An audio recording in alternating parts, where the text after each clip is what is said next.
जिन वड्याई तेरे नाम की, तेरते मन माहे। नानक अमृत एक है, दूजा अमृत नाहि। दूजा अमृत नाहि। जिन वड्याई तेरे नाम की, जिन वड्याई तेरे नाम की, तेरते मन माहे। नानक अमृत एक है, दूजा अमृत नाहि। दूजा अमृत नाहि। जिन वड्याई तेरे नाम की।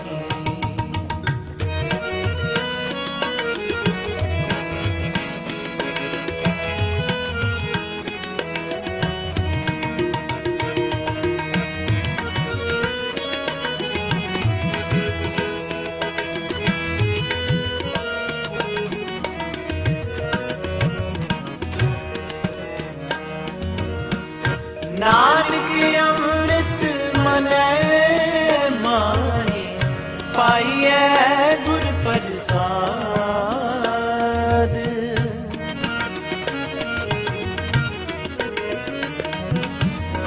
नानक अमृत मनै माहे, पाइयै गुर प्रसाद। तिन्नी पीता रंग स्यों, जिन कौ लिखिया याद।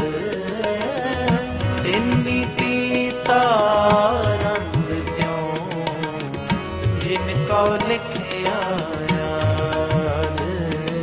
दिन वड्याई तेरे नाम की, जिन वड्याई तेरे नाम की, तेरते मन माहे। नानक अमृत एक है, दूजा अमृत नाहि। दूजा अमृत नाहि। जिन वड्याई तेरे। ਸ਼ਲੋਕ ਮਹਲਾ ਦੂਜਾ। ਜਿਨ ਵਡਿਆਈ ਤੇਰੇ ਨਾਮ ਕੀ, ਤੇਰਤੇ ਮਨ ਮਾਹੇ। ਨਾਨਕ ਅੰਮ੍ਰਿਤ ਏਕ ਹੈ, ਦੂਜਾ ਅੰਮ੍ਰਿਤ ਨਾਹਿ। ਜਿਨ ਵਡਿਆਈ ਤੇਰੇ ਨਾਮ ਕੀ, ਤੇਰਤੇ ਮਨ ਮਾਹੇ। ਨਾਨਕ ਅੰਮ੍ਰਿਤ ਏਕ ਹੈ, ਦੂਜਾ ਅੰਮ੍ਰਿਤ ਨਾਹਿ। ਨਾਨਕ ਅੰਮ੍ਰਿਤ ਮਨੈ ਮਾਹੇ, ਪਾਈਐ ਗੁਰ ਪ੍ਰਸਾਦ। ਤਿਨੀ ਪੀਤਾ ਰੰਗ ਸਿਉ, ਜਿਨ ਕੋ ਲਿਖਿਆ ਆਦ। ਨਾਨਕ ਅੰਮ੍ਰਿਤ ਮਨੈ ਮਾਹੇ,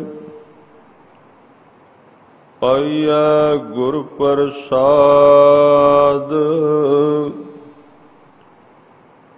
ਤਿਨੇ ਪੀਤਾ ਰੰਗ ਸਿਉ, ਜਿਨ ਕੋ ਲਿਖਿਆ ਆਦ। ਵਾਹਿਗੁਰੂ ਜੀ ਕਾ ਖਾਲਸਾ, ਵਾਹਿਗੁਰੂ ਜੀ ਕੀ ਫਤਿਹ। सतगुरु सच्चे पातशाह सर्व कला समर्थ लोक परलोक दे सहायक श्री गुरु ग्रंथ साहिब जी दी पावन पवित्र चरण शरण विच सुभाएमान हो के आप जी जीवन दियां अमोलक घड़ियां नूं सफल कर रहे हो। हजूर ने अज किरपा कीती लड़ीवार रूप विच गुरु अंगद देव महाराज जी दे वचन श्लोक दे रूप विच आप जी ने सरवण कीते हन। इस पवित्र वचन विच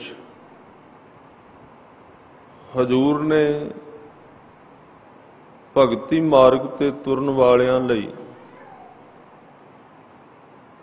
जो उन्हां दी मुशक्कत करन तो बाद एक दात परमात्मा वल्लों उन्हां नूं मिलदी है, जिस नूं गुरबाणी विच सिफत सलाह किया गया है। जिन्हां ने गुरु उपदेश नूं जीवन विच धारण कीता, गुरु के चरनां नाल प्रीत पाई, प्यार कीता, अपना आप सौंप दिता, अपनी रसना नाल उहदे नाम नूं जपिया है। फिर एक दिन अकाल पुरख वल्लों बख्शिश हुंदी है कि जिथे वो आप खुद जपदे सन और वो जपना बहुती वारी बेरस बेतरतीब हुंदा सी। करदियां करदियां एक दिन अकाल पुरख ने दया कीती कि उन्हें उन्हां नूं आप जपाउणा शुरू कर दिता। वडियाई दी सिफत सलाह दी दात बख्शिश कर दिती। इन्हां दो तरह दे वडियाइयां विच फर्क है। एक बंदा अपने मन नाल सोच के बोल के रब दी उस्तत करदा है कि तू बहुत महान है, तू बड़ा वड्डा है, तू अंतरजामी है, शब्द वरत लैंदा। पर जिस भगत जन ते परमात्मा खुश हो जाए, त्रुट पवे ते अपने खजाने विचों उहदी झोली विच भगती दी दात आप पाउंदा। अपने वल्लों कीती हुई भगती विच ते परमात्मा वल्लों मिली हुई सिफत सलाह दी दात विच बहुत वड्डा अंतर हुंदा है, बहुत वड्डा फर्क हुंदा है। भावें कि उहदे वल्लों ना भी मिले, फिर भी हुक्म है कि तू मेहनत करते रहना है, उन्होंने चेते करते रहना है, उन्होंने ध्याउंदे रहना है, जपते रहना है। इस तरह करदियां करदियां जदों एक दिन अकाल पुरख वल्लों वो खजाना भगत दे जीवन दे उत्ते वरदा है, तो उस वक्त उन्होंने फिर जदों झोली विच सिफत सलाह की बख्शिश पैंदी है, फिर उस मनुख नूं किसी चीज़ की कमी नहीं रहिंदी। अंदरों भी भरिया जांदा है ते अंदर जिदा भरिया गया बाहर ते तां ही भरिया जाना है। घर सुख वसिया बाहर सुख पाया, ये दो चीज़ां ने। घर का मतलब है मन विच, बाहर का मतलब है संसार दे अंदर। सुख आदमी चाहुंदा है पर कल्ला बाहरों, अंदरों नहीं। बाहरों बाहरों खोजदा। हजूर ने कहा है तो इस तरह है जिवें एक मनुख, एक माली, एक पौधे लाउण वाला किसी रुख दीयां टहनियां वड्ड वड्ड के धरती विच गड्डी जांदा है हाँ वो एक बारी तो हरे लगते ने पत्ते, पर सवेरे वो टहनी लाई शाम नूं मुरझा गई, सुक गई, बेरौनक हो गई। ਉਹਦਾ ਕਾਰਨ ਕੀ ਹੈ? ਉਹਦੀ ਜੜ ਨਹੀਂ ਹੈ। ਜੜ ਤੋਂ ਬਿਨਾ ਉਹ ਲਗਾਤਾਰ ਹਰੀ ਨਹੀਂ ਰਹਿੰਦੀ। ਤੇ ਉੱਥੇ ਜੜ ਵਾਲਾ ਲਾਇਆ ਤੇ ਉਹ ਪੱਕੇ ਤੌਰ ਤੇ ਹਰਾ ਰਹਿਣ ਲੱਗ ਪਿਆ।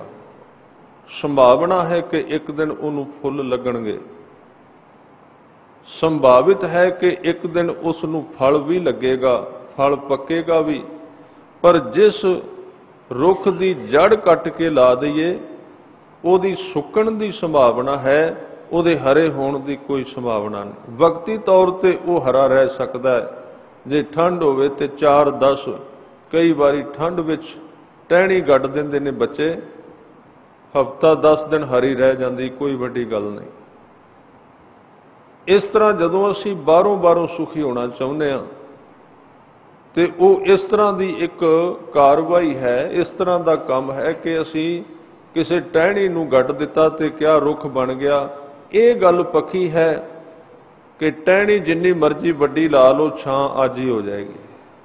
ਵੱਡੀ ਟਹਿਣੀ ਵੱਢ ਕੇ ਲਾ ਦਿਓ, ਪਰ ਜੇ ਤੁਸੀਂ ਹਰਾ ਰੁੱਖ ਲਾਉਣਾ ਹੈ, ਜੜ ਲਾਉਣੀ ਹੈ, ਤੇ ਛੋਟੇ ਤੋਂ ਸ਼ੁਰੂ ਕਰਨਾ ਪਏਗਾ। ਸਮਾਂ ਪਾ ਕੇ ਵਧੇਗਾ, ਵਕਤ ਆਏਗਾ, ਪੱਤੇ ਨਿਕਲਣਗੇ, ਕੁਝ ਸਾਲ ਲਏਗਾ, ਫਿਰ ਉਹਦੀ ਛਾਂ ਬਣੇਗੀ। ਹਾਂ ਜੇ ਕਾਹਲ ਕਰਨੀ ਹੈ ਜਲਦੀ ਵਿੱਚ, ਹਾਂ ਤੇ ਜਲਦੀ ਕਿਸੇ ਰੁੱਖ ਦਾ ਬਹੁਤ ਵੱਡਾ ਟਾਹਣ ਜਿਹੜਾ ਹੈ ਵੱਢ ਕੇ ਸਿੱਧਾ ਜ਼ਮੀਨ ਵਿੱਚ ਗੱਡ ਦਿਓ, ਤੇ ਜਿਹੜਾ ਲੰਘੇਗਾ ਉਹ ਕਹੇਗਾ ਕਮਾਲ ਹੋ ਗਈ, 1 ਘੰਟਾ ਪਹਿਲਾਂ ਇੱਥੇ ਕੁਝ ਵੀ ਨਹੀਂ ਸੀ ਤੇ ਇੰਨਾ ਵੱਡਾ ਰੁੱਖ ਬਣ ਗਿਆ। ਬਿਲਕੁਲ ਇਸੇ ਤਰ੍ਹਾਂ ਸੰਸਾਰ ਦੇ ਅੰਦਰ ਬੰਦਾ ਜਦੋਂ ਪਦਾਰਥ ਨੂੰ, ਧਨ ਨੂੰ, ਸੰਸਾਰ ਦੀਆਂ ਚੀਜ਼ਾਂ ਨੂੰ ਸਭ ਕੁਝ ਸਮਝ ਲੈਂਦਾ ਹੈ, ਇਹ ਗੱਲ ਪੱਕੀ ਹੈ ਕਿ ਉਹ ਜਲਦੀ ਬਹੁਤ ਵੱਧਦੀਆਂ ਨੇ, ਬਹੁਤ ਜਲਦੀ ਵੱਧਦੀਆਂ ਨੇ, ਉਹਦਾ ਸਮਾਂ ਨਹੀਂ ਲੱਗਦਾ। ਤੁਸੀਂ ਵੇਖੋਗੇ ਇੱਕ ਪਾਸੇ ਇੱਕ ਬੰਦਾ ਵਪਾਰ ਵਿੱਚ ਗਿਆ, ਬਿਜ਼ਨਸ ਵਿੱਚ ਗਿਆ, ਤੇ 5-7 ਸਾਲਾਂ ਵਿੱਚ ਜੇ ਉਹਦਾ ਬਿਜ਼ਨਸ ਚੱਲ ਗਿਆ ਤੇ ਅਮੀਰ ਹੈ, ਧਨੀ ਹੈ, ਕੋਈ ਅੰਤ ਨਹੀਂ ਮਾਇਆ ਦਾ। ਤੇ ਦੂਜੇ ਪਾਸੇ ਆਪਾਂ ਵੇਖਾਂਗੇ ਇੱਕ ਧਰਮ ਕਮਾ ਰਿਹਾ ਹੈ 10 ਸਾਲਾਂ ਤੋਂ, ਤੇ ਉਹਨੂੰ ਵੇਖੀਏ ਉਹਦੇ ਕੋਲ ਲੱਗਦਾ ਕੁਝ ਨਹੀਂ। ਉਹਦੇ 2 ਕਾਰਨ ਨੇ, ਇੱਕ ਤੇ ਉਹ ਧਨ ਅੰਦਰ ਦਾ ਹੈ, ਤੇ ਦੂਸਰਾ ਉਹ ਜੜ ਵਾਲਾ ਬੂਟਾ ਹੈ, ਉਹਨੇ ਟਾਈਮ ਲਾ ਕੇ ਹਰੇ ਹੋਣਾ ਹੈ। ਹਾਂ ਜਿੱਦਣ ਹਰਾ ਹੋ ਗਿਆ ਫਿਰ ਨਹੀਂ ਸੁੱਕੇਗਾ, ਸਮਾਂ ਜ਼ਰੂਰ ਲਏਗਾ। ਪਰ ਜਿਹੜਾ ਟਾਹਣੀ ਜਿਹੜੀ ਲਾਈ ਜਾਂਦੀ ਹੈ ਵੱਡੀ ਜ਼ਰੂਰ ਹੈ, ਮਾਇਆ ਵੱਡੀ ਜ਼ਰੂਰ ਲੱਗਦੀ ਹੈ, ਤੇ ਜਿਹੜਾ ਨਾਲ ਹੁੰਦਾ ਉਹ ਵੀ ਵੱਡਾ ਲੱਗਦਾ। ਕੌਣ ਵੱਡਾ? ਮਾਇਆ ਵਡਿਆਈ। ਮਾਇਆ ਕਰਕੇ ਬੰਦਾ ਵੱਡਾ ਲੱਗਦਾ। ਪਰ ਇੱਕ ਗੱਲ ਖਿਆਲ ਰੱਖਿਓ, ਜਿੰਨਾ ਚਿਰ ਉਹ ਟਹਿਣੀ ਦੇ ਪੱਤੇ ਹਰੇ ਨੇ ਉਹਨਾਂ ਚਿਰ ਹੀ ਲਾਉਣ ਵਾਲਾ ਹਰਾ ਹੈ। ਜਿਉਂ-ਜਿਉਂ ਉਹ ਮੁਰਝਾਉਂਦਾ ਗਿਆ ਤੇ ਲਾਉਣ ਵਾਲਾ ਵੀ ਮੁਰਝਾ ਗਿਆ ਨਾਲੇ। ਨਾ ਛਾਂ ਨਾ ਉਹਦੇ ਪੱਤੇ। ਤੇ ਗੁਰੂ ਗ੍ਰੰਥ ਸਾਹਿਬ ਜੀ ਨੇ ਕਿਹਾ ਕਿ ਮਨਮੁਖ ਜਿਹੜਾ ਸੁੱਕੇ ਰੁੱਖ ਵਰਗਾ ਹੈ, ਨਾ ਉਹਦੀ ਛਾਂ ਹੈ, ਨਾ ਉਹਦੇ ਪੱਤੇ ਨੇ, ਨਾ ਉਹਦਾ ਫਲ ਹੈ, ਨਾ ਉਹਦੇ ਫੁੱਲ ਨੇ, ਕੁਝ ਵੀ ਨਹੀਂ ਉਹਦੇ ਕੋਲ। ਤੇ ਇਸ ਤਰ੍ਹਾਂ ਇਹ ਇੱਕ ਅੰਦਰ ਤੇ ਬਾਹਰ ਦੀ ਘਟਨਾ। ਮੈਂ ਸ਼ਬਦ ਲੈ ਰਿਹਾ ਸੀ, ਗੁਰੂ ਸਾਹਿਬ ਨੇ ਕਿਹਾ ਪਹਿਲਾਂ ਅੰਦਰੋਂ ਜੜ ਲਾ, ਬਾਹਰ ਆਪੇ ਹਰਾ ਹੋ ਜਾਏਗਾ। ਘਰ ਸੁਖ ਵਸਿਆ, ਬਾਹਰ ਸੁਖ ਪਾਇਆ। ਘਰ ਦਾ ਮਤਲਬ ਹੈ ਜਦੋਂ ਅੰਦਰ ਸੁਖ ਆਉਣਾ ਹੈ ਤੇ ਅੰਦਰ ਸੁਖ, ਅੰਦਰ ਠੰਡ ਨਾ ਪਾਣੀ ਨਾਲ ਆਉਣੀ ਏ, ਨਾ ਅੰਦਰਲੀ ਠੰਡ ਕਿਸੇ ਸੇਕ ਨੇ ਹਟਾਉਣੀ ਏ। ਅੰਦਰ ਜਾਣਾ ਤੇ ਕੇਵਲ ਇੱਕੋ ਚੀਜ਼ ਜਾਣੀ, ਉਹਨੂੰ ਕਹਿੰਦੇ ਨੇ ਸ਼ਬਦ। ਜਿਹੜੇ ਥਾਂ ਤੇ ਸੁਖ ਦੀ ਸ਼ੁਰੂਆਤ ਹੋਣੀ ਹੈ ਨਾ, ਆਰੰਭ, ਜੜ। ਜਿਵੇਂ ਬੰਦੇ ਦੇ ਸਰੀਰ ਵਿੱਚ ਚੜਿਆ ਬੁਖਾਰ, ਤਾਪ, ਤੇ ਆਪਾਂ 10 ਕਿਲੋ ਦੀ ਮਿੱਟੀ ਦਾ ਡਲਾ ਲੈ ਕੇ ਉਹਦੇ ਸਿਰ ਤੇ ਰੱਖ ਦਈਏ ਵੀ ਇਹਦੇ ਨਾਲ ਹੀ ਠੀਕ ਹੋ ਜਾਏਗਾ, ਜਾਂ ਦਵਾਈ ਲੈ ਕੇ ਉਹਦੇ ਗਲ ਵਿੱਚ ਬੰਨ੍ਹ ਦਈਏ। ਬੁਖਾਰ ਦੀ ਦਵਾਈ ਲਿਆਂਦੀ, ਉਹਦੇ ਗਲੇ ਵਿੱਚ ਬੰਨ੍ਹ ਦਿੱਤੀ, ਉਹਦੇ ਕਮਰੇ ਵਿੱਚ ਰੱਖ ਦਿੱਤੀ, ਉਹਦੀ ਜੇਬ ਵਿੱਚ ਪਾ ਦਿੱਤੀ। ਜਿਸ ਬੰਦੇ ਨੂੰ ਤਾਪ ਹੈ ਤੇ ਉਹਦੀ ਜੇਬ ਵਿੱਚ ਦਵਾਈ ਪਾ ਕੇ ਕਹੋ ਵੀ ਤੂੰ 8-10 ਦਿਨ ਜੇਬ ਵਿੱਚ ਰੱਖ, ਤੇਰਾ ਤਾਪ ਉਤਰ ਜਾਏਗਾ। ਕਿਵੇਂ ਉਤਰੇਗਾ ਤਾਪ? ਜਿੰਨਾ ਚਿਰ ਦਵਾਈ ਅੰਦਰ ਨਹੀਂ ਜਾਂਦੀ ਜਿੱਥੇ ਤਾਪ ਹੈ। ਔਰ ਇਹ ਤੇ ਇੰਨੀ ਖਤਰਨਾਕ ਘਟਨਾ ਹੈ, ਇੰਨੀ ਇਹ ਵਿਸ਼ਾ ਬਰੀਕ ਹੈ। ਕਈ ਵਾਰੀ ਦਵਾਈ ਅੰਦਰ ਪਾ ਵੀ ਦਿਓ, ਜੇ ਉਹ ਉਸ ਬਿਮਾਰੀ ਨਾਲ ਸੰਬੰਧਿਤ ਨਹੀਂ, ਦਵਾਈ ਦੇਣ ਦੇ ਬਾਵਜੂਦ ਰੋਗ ਨਹੀਂ ਹਟਦਾ, ਤਾਂ ਬੰਦੇ ਦੇ ਅੰਦਰ ਦੁੱਖ ਜਿਹੜਾ ਅੰਦਰ ਹੈ, ਬਾਹਰ ਨਹੀਂ। ਦੁਖੀ ਅੰਦਰੋਂ ਹੈ, ਬਾਹਰੋਂ ਦੁਖੀ ਨਹੀਂ ਹੈ। ਤਾਂ ਜਿੱਥੇ ਬਿਮਾਰੀ ਹੈ ਦਵਾਈ ਉੱਥੇ ਜਾਏਗੀ। ਦੁੱਖ ਹੈ ਬੰਦੇ ਦੇ ਮਨ ਵਿੱਚ ਤੇ ਉੱਥੇ ਦਵਾਈ ਜਾਣੀ ਚਾਹੀਦੀ, ਉੱਥੇ ਕੋਈ ਦਵਾਈ ਨਹੀਂ ਜਾਂਦੀ। ਨਾ ਕੋਈ ਉੱਥੇ ਸੰਸਾਰ ਦਾ ਬਾਹਰਲਾ ਹਿੱਸਾ ਪਹੁੰਚ ਹੀ ਨਹੀਂ ਸਕਦਾ। ਸਾਰੀ ਖੇਡ ਅੰਦਰ ਦੀ ਹੈ, ਸਾਰੀ ਖੇਡ ਹੀ ਅੰਦਰ ਦੀ, ਧਰਮ ਦੀ। ਰੱਬ ਕਰੇ ਧਰਮ ਦੇ ਰਾਹ ਤੇ ਤੁਰਨ ਵਾਲੇ ਬੰਦੇ ਅੰਤਰਮੁਖੀ ਹੋਣ ਦੀ ਜਾਚ ਸਿੱਖ ਲੈਣ। ਇਹ ਮੋਟੀ ਬੁੱਧ ਵਾਲਿਆਂ ਦਾ ਵਿਸ਼ਾ ਹੈ ਨਹੀਂ, ਇਹ ਭਾਵਨਾ ਦਾ ਵਿਸ਼ਾ ਹੈ, ਪਿਆਰ ਦਾ। ਇਹਨੂੰ ਤੋੜਨ ਦਾ ਆ। ਇੱਥੇ ਜਿਹੜਾ ਜੰਮਿਆ ਹੋਇਆ ਨਾ ਮਤ ਜਿਹੜੀ ਹੈ, ਜਿੰਨੇ ਜਲਦੀ ਇਹਨੂੰ ਕੋਈ ਤੋੜ ਗਿਆ ਹੰਕਾਰ ਨੂੰ, ਉਹਨੇ ਜਲਦੀ ਸਮਝ ਆਉਣੀ ਸ਼ੁਰੂ ਹੋ ਜਾਏਗੀ। ਪੱਟੀ ਹੈ ਅੱਖਾਂ ਤੇ ਹੰਕਾਰ ਦੀ, ਆਪਣੀ ਮਤ। ਇੱਕ ਕਹਿੰਦੇ ਨੇ ਮਨ ਮਤ, ਇੱਕ ਕਹਿੰਦੇ ਪਰ ਮਤ, ਇੱਕ ਕਹਿੰਦੇ ਗੁਰਮਤ। ਮਨ ਮਤ ਕਹਿੰਦੇ ਜਿਹੜੀ ਮਨ ਵਿੱਚੋਂ ਪੁਰਾਣੇ ਭਾਗਾਂ ਕਰਕੇ ਅੰਦਰ ਜੰਮੀ ਹੋਈ ਹੈ, ਉਹ ਹਿੱਲਦੀ ਨਹੀਂ। ਮਨ ਦੇ ਵਿੱਚ ਮਨਮਤ ਕਿਹਨੂੰ ਕਹਿੰਦੇ? ਮਨਮਤ ਹੌਲੀ ਬੋਲੇ ਬੋਲ। ਮਨਮਤ ਉਹਨੂੰ ਕਹਿੰਦੇ ਨੇ ਕਿ ਜਿਹੜੀ ਅੱਜ ਤੋਂ ਪਹਿਲਾਂ, ਭਾਵੇਂ ਇਸ ਜਨਮ ਵਿੱਚ, ਪਿਛਲੇ ਸਾਲ ਜਾਂ 10 ਸਾਲ ਪਹਿਲਾਂ ਜਾਂ 20 ਜਾਂ 30 ਸਾਲ ਜਾਂ ਉਹਦੇ ਤੋਂ ਪਹਿਲਾਂ ਕੋਈ ਜਨਮ ਸੀ ਜਾਂ ਉਸ ਤੋਂ ਪਹਿਲਾਂ ਸੀ, ਉਦੋਂ ਜਿਹੜੇ ਕਰਮ ਕੀਤੇ ਨੇ, ਉਹਨਾਂ ਕਰਮਾਂ ਦਾ ਅਭਿਆਸ ਮਨ ਦੇ ਵਿੱਚ ਬੈਠ ਗਿਆ, ਬੈਠਾ ਹੋਇਆ। ਹੁਣ ਇੱਕ ਪਾਸੇ ਉਹ ਮਨ ਹੈ ਅੰਦਰ ਜਿਹਦੇ ਵਿੱਚ ਪੁਰਾਣੇ ਕਰਮਾਂ ਦਾ ਹਿੱਸਾ ਹੈ, ਤੇ ਇੱਕ ਪਾਸੇ ਗੁਰੂ ਦਾ ਉਪਦੇਸ਼ ਹੈ ਵੀ ਅੱਜ ਕੀ ਕਰਨਾ ਹੈ ਆਪਾਂ, ਅੱਜ ਗੁਰੂ ਨੇ ਕੀ ਕਿਹਾ ਕਰਨਾ ਹੈ।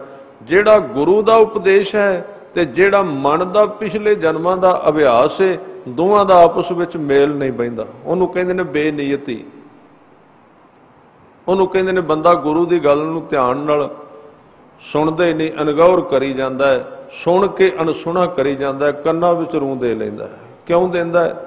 ਮਨ ਅੰਦਰ ਹੋਰ ਬਹੁਤ ਕੁਝ ਹੈ, ਗੁਰੂ ਹੋਰ ਕੁਝ ਕਹਿ ਰਹੇ ਨੇ, ਦੋਵਾਂ ਦਾ ਸੰਪਰਕ ਨਹੀਂ ਬਣਦਾ। ਤਾਂ ਫਿਰ ਉੱਥੇ ਹੁੰਦੀ ਹੈ ਗੁਰੂ ਕੀ ਦਸੀ ਮੱਤ ਤੇ ਤੁਰ ਕੇ ਅਭਿਆਸ ਕਰਨ ਦੀ ਲੋੜ। ਗੁਰੂ ਕਾ ਸ਼ਬਦ ਕਰੋੜਾਂ ਕਰਮਾਂ ਨੂੰ ਕੱਟ ਦਿੰਦਾ ਹੈ। ਭਗਤ ਰਾਮਾਨੰਦ ਜੀ ਨੇ ਬਚਨ ਕਿਹਾ ਹੈ, ਗੁਰੂ ਦਾ ਕੰਮ ਕੀ ਹੈ? ਕਰਮ ਕੱਟਣੇ। ਗੁਰ ਕਾ ਸ਼ਬਦ ਕਾਟੈ ਕੋਟ ਕਰਮ। ਕੋਟ ਦਾ ਮਤਲਬ ਕਰੋੜਾਂ ਹੈ। ਗੁਰੂ ਦਾ ਸ਼ਬਦ ਕਰੋੜਾਂ ਹੀ ਕਰਮ ਕੱਟਦਾ ਹੈ। ਅੰਦਰ ਜੰਮੇ ਪਏ ਨੇ ਖੋਪੜੀ ਦੇ ਵਿੱਚ, ਕਰ ਕਰਕੇ ਉਹਨਾਂ ਨੂੰ ਜਮ੍ਹਾਂ ਕਰ ਲਿਆ, ਖਜ਼ਾਨਾ ਬਣ ਗਿਆ, ਉਹਦੀ ਫਿਰ ਸੋਚ ਬਣੀ ਹੈ। ਉਹ ਸੋਚ ਟੁੱਟਦੀ ਨਹੀਂ ਜਿੰਨਾ ਚਿਰ ਉਹ ਅੰਦਰੋਂ ਵਿਚਾਰਧਾਰਾ ਨਹੀਂ ਟੁੱਟਦੀ। ਗੁਰੂ ਸਾਹਮਣੇ ਰਹਿੰਦਾ, ਬੰਦਾ ਪੜ੍ਹਦਾ ਰਹਿੰਦਾ, ਡਿਊਟੀਆਂ ਲਾਉਂਦਾ ਰਹਿੰਦਾ, ਸਮਝ ਇੱਕ ਵੀ ਨਹੀਂ ਆਉਂਦੀ। ਅਰਥ ਵੀ ਆ ਜਾਣ ਤਾਂ ਵੀ ਨਹੀਂ ਆਉਂਦੀ। ਸਭ ਕੁਝ ਕਰੀ ਜਾਂਦਾ ਹੈ, ਗਾਈ ਜਾਂਦਾ ਹੈ। ਤੇ ਗੁਰੂ ਗ੍ਰੰਥ ਸਾਹਿਬ ਜੀ ਨੇ ਕਹਿ ਦਿੱਤਾ, ਪੜ੍ਹਨਾ ਗੁਣਨਾ ਸੰਸਾਰ ਕੀ ਕਾਰ ਹੈ। ਆ ਜਿਹੜਾ ਪੜ੍ਹਨੇ ਆ ਨਾ ਤੇ ਗੁਣਨਾ ਗਾਉਣਾ, ਇਹ ਗੁਰੂ ਨੇ ਕਿਹਾ ਵੀ ਸੰਸਾਰ ਦਾ ਕਾਰ, ਸੰਸਾਰ ਦੇ ਕੰਮਾਂ ਦਾ ਇੱਕ ਹਿੱਸਾ ਹੈ। ਰੱਬ ਨਾਲ ਪਿਆਰ ਇਹਦੇ ਤੋਂ ਅੱਗੇ ਜਾ ਕੇ ਸ਼ੁਰੂ ਹੁੰਦਾ, ਵੱਖਰੀ ਦਸ਼ਾ। ਪੜ੍ਹਨਾ ਗੁਣਨਾ ਸੰਸਾਰ ਕੀ ਕਾਰ ਹੈ। ਸੰਸਾਰ ਦੀ ਕੋਈ ਕਾਰਜਸ਼ਾਲਾ ਹੋਵੇਗੀ, ਸੰਸਾਰ ਦੀ ਕੋਈ ਲੋੜ ਹੋਵੇਗੀ, ਕਿਸੇ ਫਲਾਈਟ ਨੂੰ ਹੱਥ ਪਾਉਣਾ ਹੋਵੇਗਾ ਤਾਂ ਇਹ ਕੰਮ ਸ਼ੁਰੂ ਕੀਤਾ ਹੈ, ਗੁਰੂ ਵਾਸਤੇ ਨਹੀਂ ਕੀਤਾ। ਹਾਂ, ਗੁਰੂ ਵਾਸਤੇ ਕੀਤਾ ਹੁੰਦਾ ਤੇ ਉਹ ਵੀ ਹੋ ਜਾਣਾ ਸੀ ਤੇ ਗੁਰੂ ਵਾਲਾ ਕੰਮ ਵੀ ਹੋਣਾ ਸੀ, ਪਰ ਗੁਰੂ ਵਾਲਾ ਕੰਮ ਵਿੱਚ ਹੈ ਨਹੀਂ, ਗੁਰੂ ਕੀ ਮਤ ਹੈ ਨਹੀਂ। ਮਿਸ਼ਨ ਇਹ ਹੈ ਵੀ ਸੰਸਾਰਕ ਤੌਰ ਤੇ ਆਪਾਂ ਕਾਮਯਾਬ ਕਿਵੇਂ ਹੋਣਾ। ਸਿਰਫ ਬੰਦੇ ਦੀ ਦੌੜ ਇੱਥੋਂ ਤੱਕ ਹੈ, ਮਸੀਤ ਤੱਕ, ਮੁੱਲਾ ਮਸੀਤ ਤੱਕ ਦੌੜਦਾ ਸਿਰਫ। ਮਸੀਤ ਦਾ ਮਤਲਬ ਬੰਦਾ ਸਰੀਰ ਨਾਲ ਹੀ ਸੰਬੰਧਿਤ ਹੈ, ਭਾਵੇਂ ਧਾਰਮਿਕ ਵੀ ਕਿਉਂ ਨਾ ਹੋਵੇ। ਉਹਦਾ ਮਸਲਾ ਇਹ ਹੈ ਜੀ, बस हुण ठीक है, माया का प्रबंध हो गया। गल इत्थे खड़ी है। ਇਹਦੇ ਤੋਂ ਅੱਗੇ ਇੱਕ ਵੀ ਕਦਮ ਉਹ ਤੁਰਨਾ ਹੀ ਨਹੀਂ ਚਾਹੁੰਦਾ। ਉਹਦੇ ਤੋਂ ਅੱਗੇ ਕਹਿੰਦਾ ਹੈ ਤੇ ਐਵੇਂ ਫਾਲਤੂ ਦੀ ਗੱਲ ਹੈ। ਤਾਂ ਜਿਹੜੀ ਗੱਲ ਤੁਹਾਡੇ ਨਾਲ ਸਾਂਝੀ ਕਰ ਰਿਹਾ ਸੀ, ਧੰਨ ਗੁਰੂ ਗ੍ਰੰਥ ਸਾਹਿਬ ਜੀ ਨੇ ਕਿਰਪਾ ਕੀਤੀ। ਕਹਿੰਦੇ ਨੇ ਅੰਦਰ ਜੇ ਸੁਖ ਆਇਆ ਹੈ ਤੇ ਬਾਹਰ ਸੁਖ ਆਪਣੇ ਆਪ ਆ ਜਾਣਾ। ਘਰ ਸੁਖ ਵਸਿਆ, ਬਾਹਰ ਸੁਖ ਪਾਇਆ ਤੇ ਅੰਦਰ ਹੋਰ ਜਾਂਦਾ ਕੁਝ ਨਹੀਂ। ਕਹੋ ਨਾਨਕ ਗੁਰ ਮੰਤਰ ਦਿਰੜਾਇਆ। ਗੁਰੂ ਨੇ ਆਪਣੀ ਮਤ, ਗੁਰ ਮੰਤਰ ਆਪਣਾ ਨਾਮ ਦਿੜ ਕਰਾ ਦਿੱਤਾ, ਉਹਨੂੰ ਜਪਿਆ। ਤੇ ਇੱਥੇ ਮੰਤਰ ਦੇ ਅਰਥ ਇਕੱਲਾ ਮੰਤਰ ਦੁਹਰਾਉਣ ਵਾਲਾ ਨਹੀਂ, ਮੰਤਰ ਦੇ ਅਰਥ ਹੋਣਗੇ ਸਲਾਹ। ਦੋ ਅਰਥ ਨੇ, ਇਹਦੇ ਧਿਆਨ ਦੇਣਾ। ਗੁਰਸਿੱਖੀ ਦੇ ਵਿੱਚ ਗੁਰ ਮੰਤਰ ਦੋ ਪ੍ਰਕਾਰ ਦਾ ਹੈ। ਇੱਕ ਗੁਰ ਮੰਤਰ ਗੁਰੂ ਗ੍ਰੰਥ ਸਾਹਿਬ ਦੀ ਹਜ਼ੂਰੀ ਵਿੱਚ ਪੰਜ ਸਰੀਰ ਧਾਰੀ, ਪੰਜ ਦੇਹ ਧਾਰੀ, ਪੰਜ ਪਿਆਰੇ ਗੁਰੂ ਕਾ ਸਰੂਪ ਗੁਰੂ ਗ੍ਰੰਥ ਸਾਹਿਬ ਜੀ ਦੇ ਸ਼ਬਦ ਨੂੰ ਸਿੱਖ ਦੇ ਮਨ ਤੱਕ ਲੈ ਕੇ ਜਾਂਦੇ ਨੇ। ਇੱਕ ਉਹਨੂੰ ਕਹਿੰਦੇ ਨੇ ਗੁਰੂ ਕਾ ਸ਼ਬਦ, ਗੁਰਮੰਤਰ ਦਾ ਉਹ ਇੱਕ ਹਿੱਸਾ, ਪਹਿਲੀ ਪ੍ਰਕਾਰ ਦਾ ਗੁਰਮੰਤਰ। ਉਹਨੂੰ ਕਹਿੰਦੇ ਇਹ ਭਾਈ ਗੁਰਮੰਤਰ ਹੈ, ਇਹਨੂੰ ਸਵੇਰੇ ਜਪਣਾ, ਇਹਨੂੰ ਸ਼ਾਮ ਜਪਣਾ, ਇਹਨੂੰ ਦਿਨੇ ਸਮਾਂ ਮਿਲੇ ਜਪਦੇ ਰਹਿਣਾ। ਇੱਕ ਗੁਰਮੰਤਰ ਉਸ ਨੂੰ ਕਹਿੰਦੇ ਨੇ। ਤੇ ਇਹ ਕਹਿਣ ਤੋਂ ਬਾਅਦ ਦੂਸਰਾ ਗੁਰਮੰਤਰ ਹੈ ਕਿ ਉਹ ਪੰਜ ਜਿਹੜੇ ਪਿਆਰੇ ਦੇਹ ਧਾਰੀ ਨੇ ਗੁਰੂ ਗ੍ਰੰਥ ਸਾਹਿਬ ਦੀ ਹਜ਼ੂਰੀ ਵਿੱਚ, ਦੇਹ ਵਾਲੇ ਨੇ ਨਾ, ਮੈਂ ਦੇਹ ਧਾਰੀ ਤਾਂ ਕਹਿ ਰਿਹਾ ਕਿਉਂਕਿ ਕੁਝ ਦੇਹ ਧਾਰੀ ਬੰਦੇ ਇਹ ਗੱਲ ਕਹਿੰਦੇ ਸੁਣੇ ਗਏ ਨੇ। ਉਹ ਕਹਿੰਦੇ ਜਦੋਂ 10 ਗੁਰੂ ਸਨ ਉਦੋਂ ਤੇ ਗੁਰੂ ਦੇਹ ਵਿੱਚ ਸੀ, ਹੁਣ ਤੁਸੀਂ ਗੁਰੂ ਗ੍ਰੰਥ ਸਾਹਿਬ ਨੂੰ ਗੁਰੂ ਮੰਨਦੇ ਹੋ, ਦੇਹ ਕਿੱਧਰ ਚਲੀ ਗਈ ਹੁਣ? ਇਹ ਗੱਲ ਮੈਂ ਦੇਹ ਧਾਰੀ ਤਾਂ 3-4 ਵਾਰੀ ਕਹੀਏ ਕਿ ਉਹਨਾਂ ਨੂੰ ਸਮਝ ਲੱਗ ਜਾਏ ਵੀ ਸਾਡਾ ਜਿਹੜਾ ਸਿਸਟਮ ਹੈ ਬਿਲਕੁਲ ਸੰਪੂਰਨ ਹੈ, ਅਧੂਰਾ ਨਹੀਂ। ਦੇਹ ਵੀ ਹੈ ਸਾਡੇ ਵਿੱਚ, ਇੱਕ ਨਹੀਂ 5 ਨੇ। ਦੂਸਰਾ ਦੇਹ ਦਾ ਕਨਸੈਪਟ ਸਾਡਾ ਸਾਧ ਸੰਗਤ ਦਾ ਹੈ। ਸਾਧ ਸੰਗਤ ਦੀ ਸੇਵਾ ਕਰਨੀ ਗੁਰੂ ਦੀ ਸੇਵਾ ਹੈ। ਤੀਸਰਾ ਸਾਡਾ ਦੇਹ ਦਾ ਸੰਕਲਪ ਹੈ, ਜਿਹੜਾ ਗੁਰਮੁਖ ਇਹ ਸਾਰੀ ਕਮਾਈ ਕਰਕੇ, ਗੁਰਸਿੱਖੀ ਨੂੰ ਕਮਾ ਕੇ, ਸ਼ਬਦ ਨੂੰ ਕਮਾ ਕੇ, ਹੰਢਾ ਕੇ, ਜਿਹਦੀ ਦੇਹ ਸਿਰਫ ਬੁੱਤ ਰਹਿ ਗਈ ਹੈ, ਉਹਦੇ ਵਿੱਚ ਵਿਚਾਰਧਾਰਾ ਉਹਦੀ ਆਪਣੀ ਮਰ ਗਈ ਹੈ ਤੇ ਗੁਰੂ ਗ੍ਰੰਥ ਸਾਹਿਬ ਦੀ ਵਿਚਾਰਧਾਰਾ ਉਹਦੇ ਵਿੱਚ ਚੱਲ ਪਈ ਹੈ, ਉਹਨੂੰ ਗੁਰਮੁਖ ਕਹਿੰਦੇ ਨੇ। ਇਹ ਵੀ ਸਾਡਾ ਇੱਕ ਕਨਸੈਪਟ ਵਿਸ਼ਾ ਹੈ ਸਿੱਖੀ ਦਾ। ਇਹਨਾਂ ਚੀਜ਼ਾਂ ਨੂੰ ਸਾਫ਼ ਸਮਝ ਲੈਣਾ ਚਾਹੀਦਾ, ਯਾਦ ਰੱਖਣਾ। ਇਹ ਸਾਡੇ ਭਾਸ਼ਣਾਂ ਦਾ ਹਿੱਸਾ ਨਹੀਂ ਵੈਸੇ ਰਹੀਆਂ, ਜਿਹੜੇ ਅਸੀਂ ਵਿਸ਼ੇ ਬੋਲਨੇ ਆ ਨਾ ਉਹਨਾਂ ਵਿੱਚ ਨਹੀਂ ਹੈ, ਤਾਂ ਹੀ ਤੇ ਭੁਲੇਖੇ ਪਏ ਨੇ। ਬਣਿਆ ਬਣਾਇਆ ਮਿਲ ਜਾਂਦਾ ਸਾਰਾ ਕੁਝ, ਪੋਥੀਆਂ ਨੇ, ਕਿਤਾਬਾਂ ਨੇ, ਪੜ੍ਹੋ। ਆ 100 ਤੁਸੀਂ 100 ਲੈਸਨ, 100 ਕਥਾ ਦਾ ਲੈਸਨ ਤੁਸੀਂ ਯਾਦ ਕਰ ਲਓ, ਕਥਾਵਾਚਕ ਬਣ ਗਏ। 100 ਦਿਨ ਸੁਣਾਓ, ਫਿਰ 1 ਤੋਂ ਸ਼ੁਰੂ ਕਰ ਦਿਓ, ਫਿਰ 100 ਦਿਨ ਸੁਣਾਓ। ਲੈਸਨ ਹੈ, ਪਾਠ ਹੈ, ਬਿਲਕੁਲ ਜਿਵੇਂ ਗੱਡੀ ਲਾਈਨ ਤੇ ਤੁਰਦੀ ਹੈ ਟ੍ਰੇਨ, ਉਹ ਹੀ ਸ਼ਬਦ। ਪਰ ਉਹਨੂੰ ਕਥਾ ਨਹੀਂ ਕਹਿ ਸਕਦੇ ਤੁਸੀਂ। ਕਥਾ ਦਾ ਮਤਲਬ ਹੈ ਜਿਹਨੂੰ ਤੁਸੀਂ ਨਿਤ ਥੋੜਾ ਜਿਹਾ, ਕਿਉਂਕਿ ਜਿਹੜਾ ਬੋਲ ਰਿਹਾ ਹੈ ਉਹ ਸਰੀਰਧਾਰੀ ਹੈ ਨਾ, ਉਹ ਵੀ ਨਵਾਂ ਹੈ,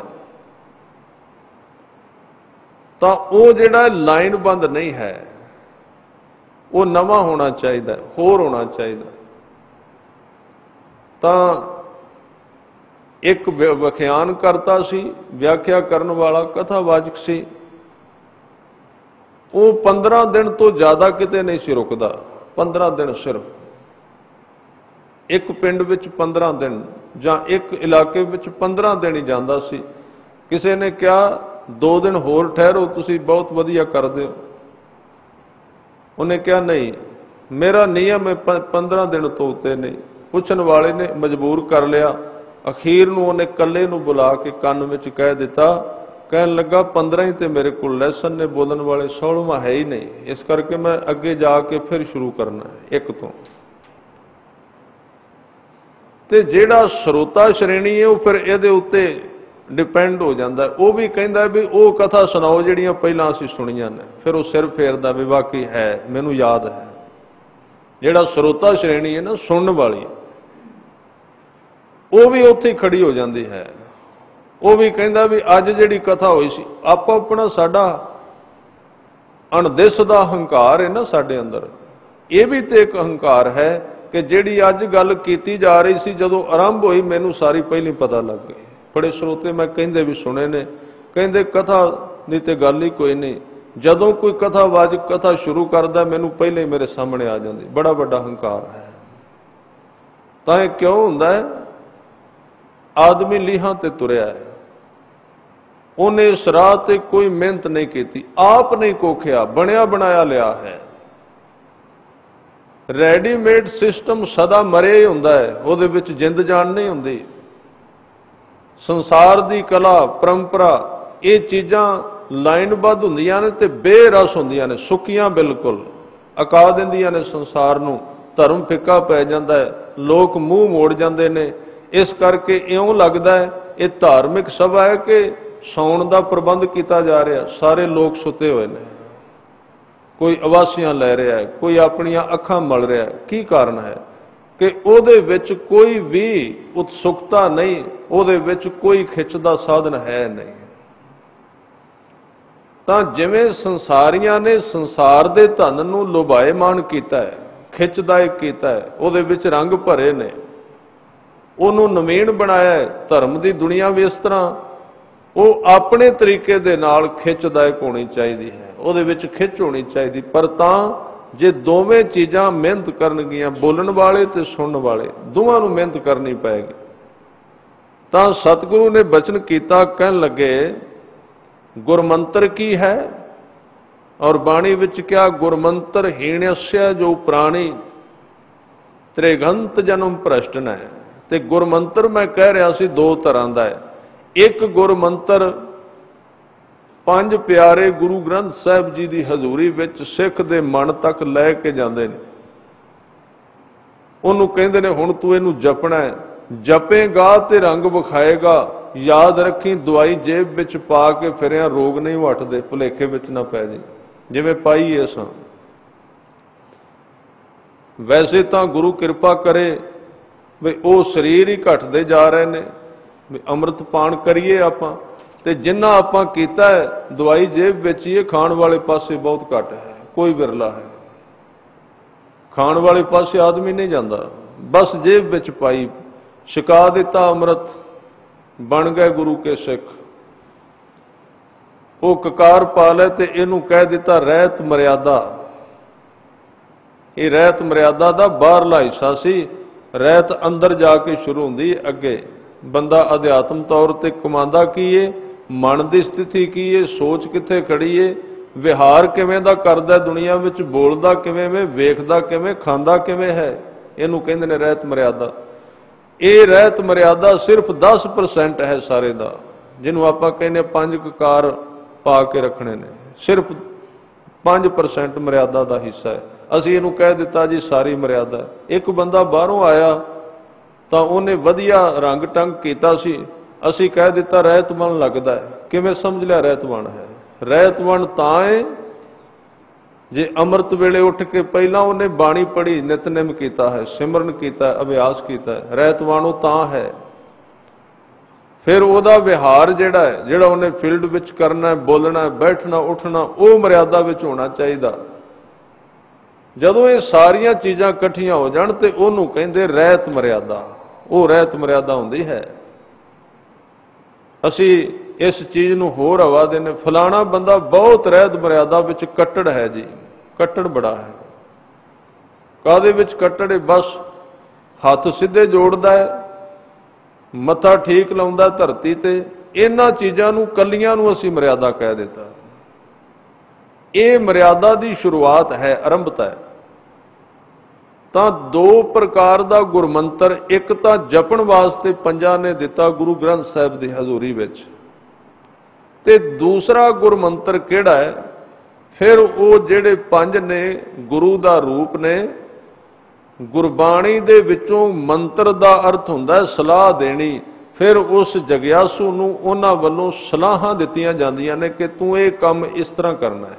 ਉਹਨੂੰ ਕਹਿੰਦੇ ਗੁਰਮੰਤਰ ਦੂਸਰਾ ਹਿੱਸਾ। ਜਿਨ੍ਹਾਂ ਨੇ ਦੋਵੇਂ ਗੁਰਮੰਤਰ ਇਕੱਠੇ ਪਕੜ ਲਏ, ਜਪਣ ਵਾਲਾ ਤੇ ਸਿੱਖਿਆ ਦੇ ਰੂਪ ਵਿੱਚ, ਜਿਵੇਂ ਉਹ ਕਹਿਣਗੇ ਇਹ 4 ਬੱਜਰ ਕੁਰੈਤਾਂ ਨੇ, ਤੁਹਾਨੂੰ ਸਲਾਹ ਦਿੱਤੀ ਜਾਂਦੀ ਇਹ 4 ਬੱਜਰ ਕੁਰੈਤਾਂ ਇੱਕ ਮੰਤਰ ਦਾ ਰੂਪ ਹੈ। ਮੰਤਰ ਦਿੱਤਾ ਗਿਆ, ਦੁਸ਼ਟ ਸਭਾ ਮਿਲ ਮੰਤਰ ਪਕਾਇਆ ਕਰਸੈ ਔਦ ਕਨੇਰੀ। ਗੁਰੂ ਗ੍ਰੰਥ ਸਾਹਿਬ ਵਿੱਚ ਸ਼ਬਦ ਆਇਆ ਕਿ ਜਦੋਂ ਪ੍ਰਹਿਲਾਦ ਨੂੰ ਮਾਰਨ ਵਾਸਤੇ ਹਰਨਾਕਸ਼ ਨੇ ਆਪਣੇ ਸਾਥੀਆਂ ਨਾਲ ਬਹਿ ਕੇ ਮੰਤਰ ਪਕਾਇਆ, ਸਲਾਹ ਕੀਤੀ, ਮਤਾ ਪਕਾਇਆ ਵੀ ਆਪਾਂ ਨੂੰ ਇਹ ਕੰਮ ਕਰਨਾ ਚਾਹੀਦਾ ਹੈ। ਔਦ ਕਨੇਰੀ ਦਾ ਮਤਲਬ ਇਹਨੂੰ ਕਿਵੇਂ ਮਾਰੀਏ, ਇਹ ਸ਼ਬਦ ਗੁਰੂ ਗ੍ਰੰਥ ਸਾਹਿਬ ਵਿੱਚ ਆਉਂਦਾ। ਤਾਂ ਜਿਹੜਾ ਮੰਤਰ ਦੇ ਅਰਥ ਨੇ, ਗੁਰੂ ਦੀ ਸਲਾਹ ਨੂੰ ਇੱਕ ਦਿਨ ਪਹਿਲਾਂ ਸੁਣ ਲੈਣਾ। ਔਰ ਕਥਾ ਦਾ ਵਿਸ਼ਾ ਤਾਂ ਹੈ ਕਿ ਉਸ ਸਲਾਹ ਨੂੰ ਰੋਜ਼ ਸੁਣਿਆ ਜਾਏ, ਮਨ ਭੁੱਲ ਜਾਂਦਾ ਹੈ, ਚੇਤੇ ਵਿੱਚ ਨਹੀਂ ਰੱਖਦਾ। ਵਾਰ-ਵਾਰ ਸੁਣਿਆ ਜਾਏ, ਦ੍ਰਿੜ ਕੀਤਾ ਜਾਏ ਗੁਰੂ ਨੇ ਕੀ ਕਿਹਾ ਸੀ, ਭੁੱਲਦਾ ਹੈ ਮਨ। ਔਰ ਇਹਦੇ ਅਰਥ ਹੀ ਇਹ ਨੇ, ਗੁਰੂ ਦੀ ਲੋੜ ਹੀ ਤਾਂ ਹੈ ਬੰਦਾ ਭੁੱਲ ਜਾਏ ਫਿਰ ਯਾਦ ਕਰਾਏ। ਬਚਪਨ ਹੈ, ਵਿਦਿਆਰਥੀ ਜੀਵਨ, ਉਹਨੂੰ ਹਰ ਰੋਜ਼ ਸਟੈਂਡ ਕਰਨਾ ਪੈਂਦਾ, ਸਿੱਖ ਨੂੰ ਖੜੇ ਕਰਨਾ ਪੈਂਦਾ। ਤਾਂ ਭੂਲੇ ਮਾਰਗ ਜਿਨ੍ਹਾਂ ਬਤਾਇਆ ਐਸਾ ਗੁਰ ਵਡ ਭਾਗੀ ਪਾਇਆ। ਭੁੱਲੇ ਹੋਏ ਨੂੰ, ਸੁੱਤੇ ਹੋਏ ਨੂੰ ਜਿਹੜਾ ਭੁੱਲ ਗਿਆ, ਪਹਿਲਾਂ ਵੀ ਕੰਮ ਕੀਤਾ ਸੀ, ਯਾਦ ਵੀ ਹੈ ਸੀ ਤੇ ਫਿਰ ਭੁੱਲ ਜਾਣਾ, ਉਹਨੂੰ ਫਿਰ ਨਵਾਂ ਤਾਜ਼ਾ ਕਰਾ ਦੇਣਾ, ਨਵਾਂ ਕਰ ਦੇਣਾ। ਉਹਨੂੰ ਕਹਿੰਦੇ ਨੇ ਗੁਰੂ ਕਾ ਮੰਤਰ ਲੈਣਾ। ਤੇ ਗੁਰੂ ਕਾ ਮੰਤਰ ਚੰਗੀ ਤਰ੍ਹਾਂ ਸਮਝ ਲੈਣਾ ਚਾਹੀਦਾ ਹੈ। ਔਰ ਇਹ ਕੋਖ ਕਰਨੀ ਹੈ, ਅੰਦਰੋਂ ਖੋਜ ਕਰਨੀ ਹੈ। ਇਹ ਗਾਤਰਾ ਪਾਇਆ ਗੁਰੂ ਦੇ ਦੋਵੇਂ ਮੰਤਰ ਸਾਡੇ ਕੋਲ ਹੈਣ ਕਿ ਨਹੀਂ, ਜਪਣ ਵਾਲਾ ਹੈ, ਜੇ ਹੈ ਤੇ ਜਪਣਿਆ ਕਿ ਨਹੀਂ, ਸਵਾਲ ਹੈ। ਜੇ ਨਹੀਂ ਜਪਦੇ, ਗੁਰੂ ਨਾਲ ਵੀ ਧੋਖਾ ਹੈ ਤੇ ਆਪਣੇ ਆਪ ਨਾਲ ਵੀ, ਪੰਥ ਨਾਲ ਵੀ ਧੋਖਾ ਹੈ। ਉਹ ਆਦਮੀ ਧੋਖਾ ਦੇ ਰਿਹਾ ਆਪਣੇ ਆਪ ਨੂੰ, ਗੁਰੂ ਨੂੰ ਧੋਖਾ ਦੇਣ ਦਾ ਯਤਨ ਕਰ ਰਿਹਾ ਹੈ। ਜਿਹੜਾ ਗੁਰੂ ਤੋਂ ਲੈ ਲੈਂਦਾ ਹੈ ਉਹਦੀ ਵਰਤੋਂ ਨਹੀਂ ਕਰਦਾ। ਤੇ ਦੂਸਰਾ ਮੰਤਰ ਹੈ ਸਿੱਖਿਆ ਸਵਰੂਪ, ਜਿਹੜਾ ਗੁਰੂ ਕਹਿੰਦਾ ਹੈ ਕਿ ਤੂੰ ਇਸ ਤਰ੍ਹਾਂ ਆਪਣੀ ਜ਼ਿੰਦਗੀ ਦੇ ਵਿੱਚ ਕੰਮ ਕਰਨਾ ਹੈ, ਇਸ ਤਰ੍ਹਾਂ ਬੋਲਣਾ ਹੈ, ਇਸ ਤਰ੍ਹਾਂ ਵੇਖਣਾ ਹੈ, ਇਸ ਤਰ੍ਹਾਂ ਵਿਹਾਰ ਕਰਨਾ ਹੈ, ਇਸ ਤਰ੍ਹਾਂ ਨੀਂਦ ਲੈਣੀ ਹੈ, ਇਸ ਤਰ੍ਹਾਂ ਜਾਗਣਾ ਹੈ। ਇਹ ਸਾਰੀਆਂ ਚੀਜ਼ਾਂ ਦੀ ਜਿਹੜੀ ਸਲਾਹ ਦਿੱਤੀ ਜਾਂਦੀ ਹੈ, ਬਾਣੀ ਕਿੰਨੀ ਪੜ੍ਹਨੀ ਹੈ, ਉੱਠਣਾ ਕਦੋਂ, ਇਹ ਨਿਤਨੇਮ ਕਿੰਨਾ ਕਰਨਾ ਹੈ, ਇਹ ਚੀਜ਼ਾਂ ਜਿਹੜੀਆਂ ਸਮਝਾਈਆਂ ਜਾਂਦੀਆਂ ਨੇ, ਇਹ ਦੂਜਾ ਗੁਰਮੰਤਰ ਹੈ। ਤੇ ਦੋਵੇਂ ਗੁਰਮੰਤਰ ਸਿੱਖ ਜਿਹੜਾ ਗੁਰੂ ਕੋਲੋਂ ਪ੍ਰਾਪਤ ਕਰਦਾ ਹੈ ਤੇ ਫਿਰ ਉਹਨਾਂ ਦੋਵਾਂ ਨੂੰ ਕਮਾਉਂਦਾ ਹੈ।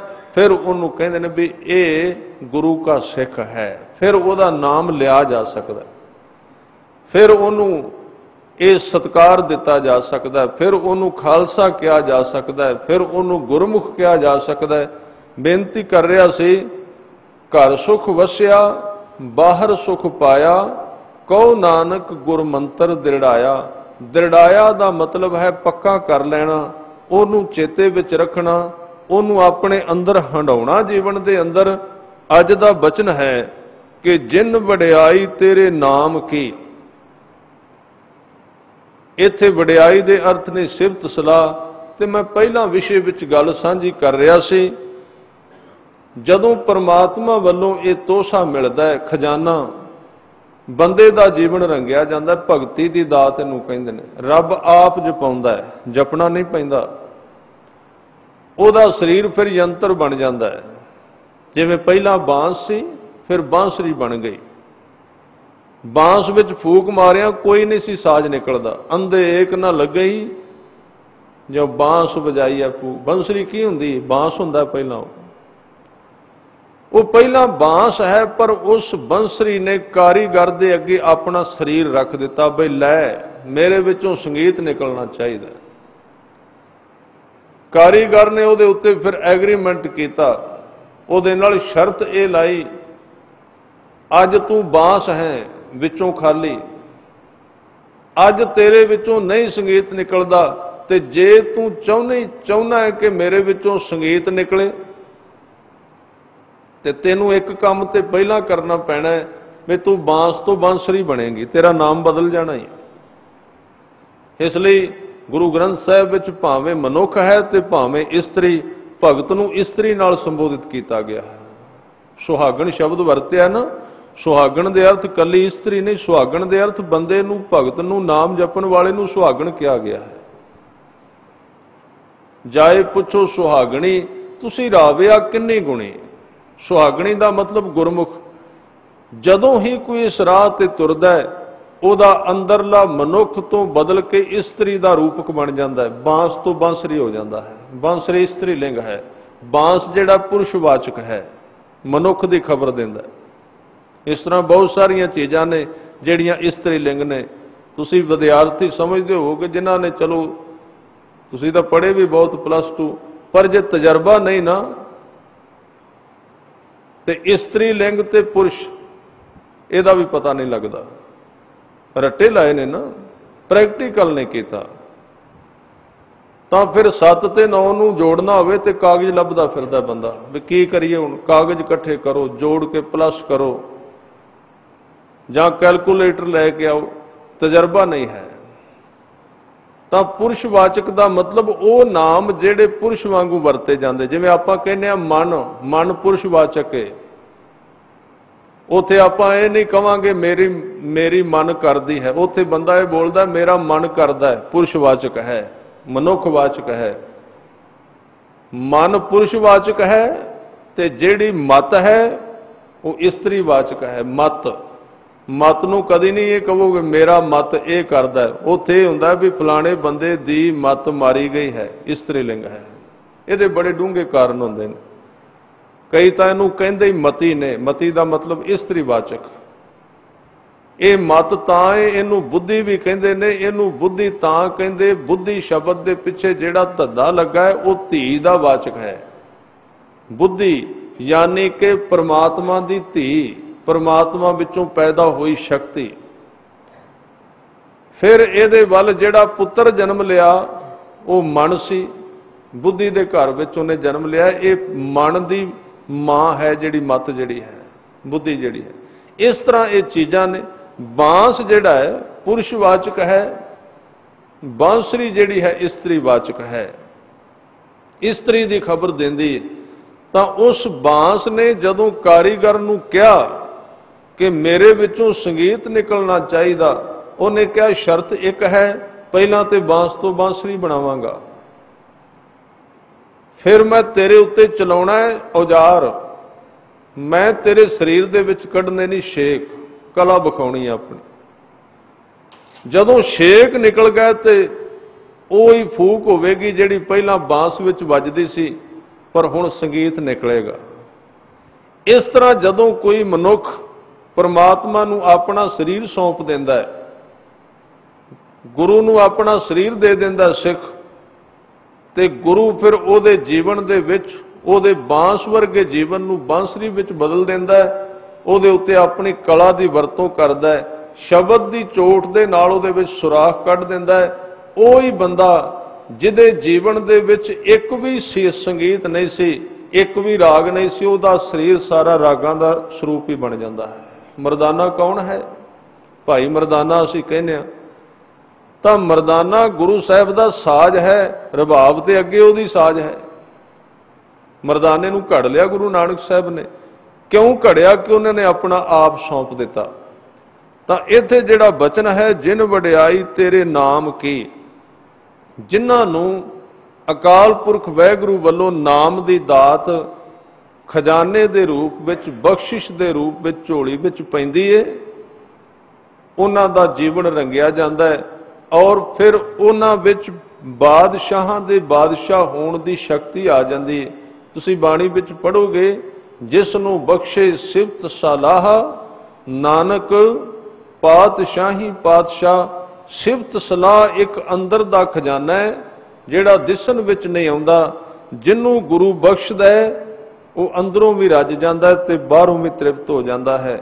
ਇਸ ਕਰਕੇ ਅੱਜ ਉਹਨਾਂ ਲੋਕਾਂ ਦਾ ਜ਼ਿਕਰ ਕੀਤਾ ਗੁਰੂ ਅੰਗਦ ਦੇਵ ਜੀ ਨੇ कहन लगे जिन वडियाई तेरे नाम की। वो फिर दिन रात वडियाई करी जाते ने।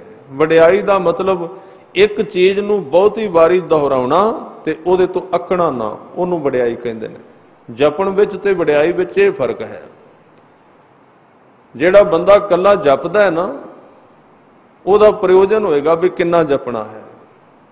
मिथ के जपेगा जां गिनेगा जां घंटा गिनेगा जां कुछ ना कुछ जरूर ख्याल आवेगा। वो एक काम कर रहा है, एक मेहनत। पर जिन्हों सिफत सलाह कहते ना, वो जपन वर्गी नहीं है। सिफत सलाह इस तरह है कि जिवें एक बच्चा बचपन तो लैके 10 साल तक अपनी मां नूं करोड़ां वारी मां कहता है, पर जदों ही मां कहता वो नवे रूप विच कहता, पुराना नहीं हुंदा। जदों आवाज देंदा सारा दिन मां कही जाता, सारा दिन इक्को शब्द नूं वार वार दोहराउंदा है। जे कोई बाहरों फिलासफर आ गया साडा, जे कोई कोर्स वाला सज्जन आ गया, उन्हें कहना है कर्म कांड करदा पिया। सवेरे लगा सी मां, शाम तक एक बारी कह दे मां दे अर्थ ही मां हुंदे ने, बस परत के ना कहीं। तो उसकी समझ विच नहीं आएगा भी क्यों कह रहा है। वो कहेगा कर्म कांड ही है, दोहरा रहा है, रिपीटिंग कर रहा उस शब्द की बार बार मां नूं कह रहा है। हाँ, वो रिपीटिंग तां होवेगी भी जे कोई बच्चा नाटक खेड रहा है, फिल्मा रहा है, नाटक दे विच मां भी नकली है ते पुत्र भी नकली है। मां अपना हिस्सा खेड रही है फिल्म दे विच, वो मां बनी हुई है, ते पुत्र जिहड़ा होर कितों लिया उहनूं मां कहंदा है। उहदी मां कहण दे विच फिर कर्म कांड होवेगा।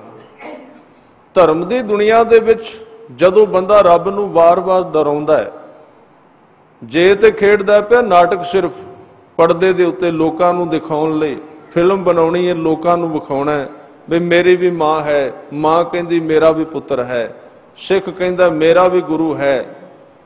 जे ते नाटक खेडना है फिर ते बन जाएगा कर्म कांड बार बार कहना।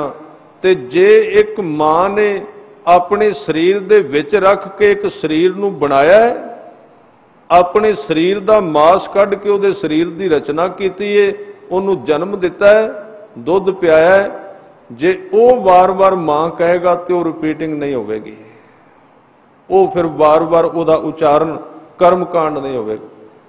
जदों सिख गुरु दे प्यार विच जिउंदा है, ਉਹਦੇ ਨਾਲ प्यार करदा है, गुरु के हुक्म नूं मनदा है, ते जदों ਉਹਦੇ अंदर सिफत सलाह दी दात टिक जाती है, जदों सिफत सलाह करदा है ते सवेरे लगदा है मन विच दोहरान सिफत सलाह दी बाणी वार वार ਉਹਨੂੰ चेते करदा है।